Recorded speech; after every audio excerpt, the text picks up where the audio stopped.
ओम शांति 30 जुलाई मुरली में पहले गीत बजाया गया, हमारे तीर्थ न्यारे हैं। तो बाबा कह रहे कि ऐसे ऐसे गीत हैं जिनको सुनने से तुम्हें बहुत खुशी होगी। मन जरा भी मुरझाहट में होगा तो खुशी में झूम उठेगा। ऐसे गीत अपने पास रखने चाहिए, बजाने चाहिए और उन्हें सुनकर उन पर भाषण भी करना चाहिए। तो भाषण करने की भी प्रैक्टिस होती जाएगी। बाबा तुम्हें पढ़ाने आया है, तुम रूहानी पंडे बन गए हो सबके लिए।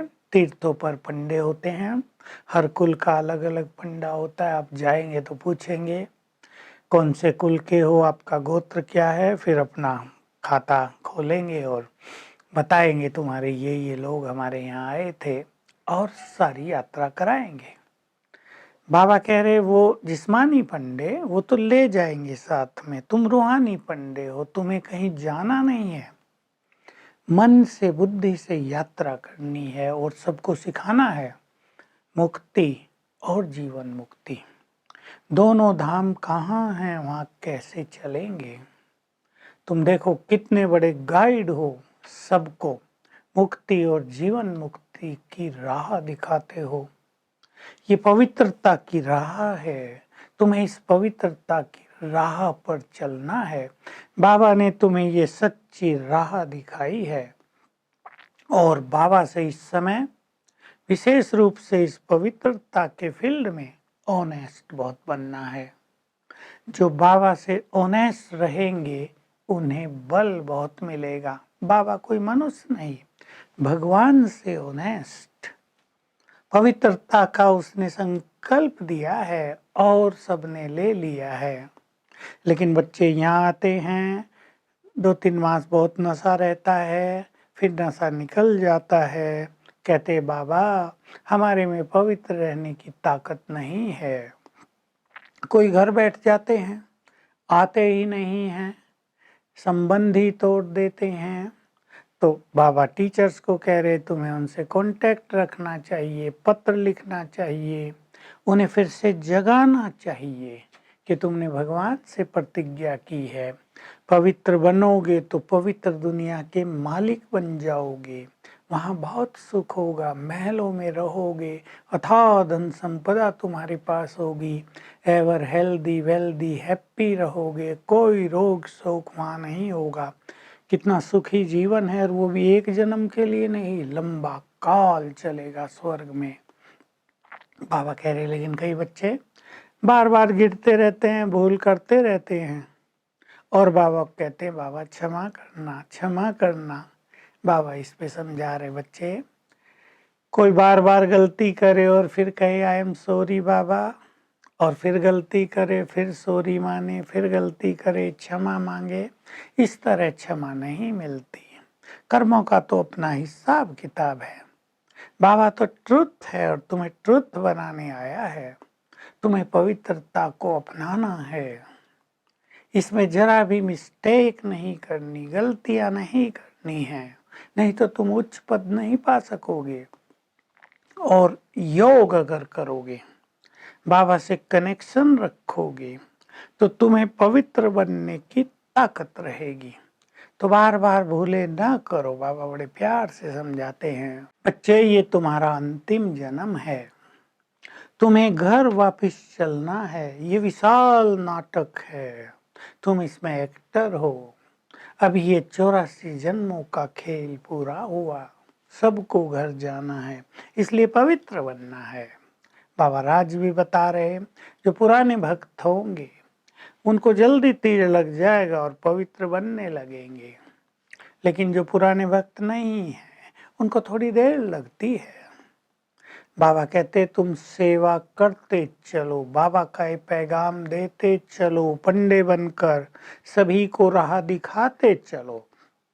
निराश नहीं होना कि कोई सुनता नहीं है। बाबा कहते नहीं, सुनते हैं, प्रजा बनती है, आज नहीं तो कल आएंगे। ये अविनाशी ज्ञान है, इसके बीज उनमें पड़ जाते हैं।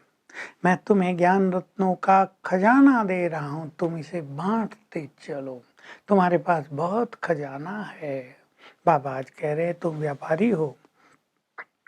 जो लौकिक में व्यापारी हैं आज उनको बाबा प्रेरित कर रहा है, मोटिवेट कर रहा है कि तुम बच्चे बहुत अच्छी सेवा करते हो। कोई भी ग्राहक आए उसे सामान भी दो, सौदा भी दो और उसे ज्ञान भी दो। आओ हम ये तुम्हें बहुत अच्छा सौदा देते हैं। भगवान आकर राजयोग सिखा रहे हैं। स्वर्ग की बादशाही मिल सकती है तो लोग तुमसे बड़े खुश होंगे जब तुम उन्हें ज्ञान देंगे।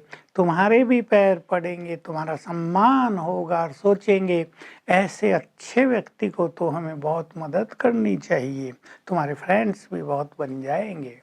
तो ज्ञान देते चलो, छुपाओ नहीं अपनी गलतियों को। आज बाबा की मुख्य धारणा है बाप से ऑनेस्ट हो जाओ, भगवान से ऑनेस्ट। इसके दो अर्थ हैं। एक कि अपना पूरा जो चार्ट है बाबा के सामने स्पष्ट करो। कोई कमजोरी होगी तो बाबा उस पर समझाएगा। ये नहीं कहो बाबा आप तो सब कुछ जानते हो, अंतर्यामी हो। नहीं, बाबा तुम्हारी जो एक्ट देखता है उसके आधार से समझाएगा। और दूसरा है ऑनेस्ट होना, माना जो बाबा कहे वो करना है। बाबा बार बार कहते बच्चे काम महाशत्रु है, तुम्हें इस पे जीत प्राप्त करनी है, इससे हारना नहीं है। तुम्हें अब सुप्रीम टीचर मिला है, वो तुम्हें गाइड कर रहा है कि इस काम महाशत्रु को कैसे जीतो। तो तुम्हें चेक करते रहना है। हमारी दृष्टि बिल्कुल स्वच्छ है, हम दृष्टि से कोई पाप तो नहीं करते, करते हैं तो बाबा को बताएं और बाबा आपको बहुत अच्छी बातें सिखाएंगे कि कैसे कैसे अभ्यास करो। बच्चे अब ये भागवत चल रहा है, भगवान सम्मुख है, तुम उससे सच्चा गीता ज्ञान सुन रहे हो। अब ये दुनिया पुरानी समाप्त भी होने वाली है। वरदान। पुरुषार्थ में दो चीजें हैं। कुछ लोग बहुत मेहनत करते हैं और कुछ लोगों को परमात्मा से, इस जीवन से, अपने पुरुषार्थ से बहुत प्यार रहता है। तो प्यार में जैसे उड़ते रहते हैं, जो बाबा ने कहा वो करना है। तो बाबा यही कह रहे, आंतरिक सुखों में, परमात्म प्यार में, शक्तियों में सदा उड़ते रहो तो मेहनत से बचे रहेंगे। और स्लोगन है, निश्चय का फाउंडेशन पक्का हो तो सब कुछ सहज होता जाएगा। तो आज हम ये अभ्यास करेंगे, मैं पवित्रता का फरिश्ता हूँ और सबको आत्मिक दृष्टि से देखेंगे तो दृष्टिवृत्ति सब शुद्ध होती जाएगी। Om Shanti. To watch Peace of Mind channel videos on YouTube, subscribe us on youtube.com/tvpeaceofmind. Just a click for a peaceful life.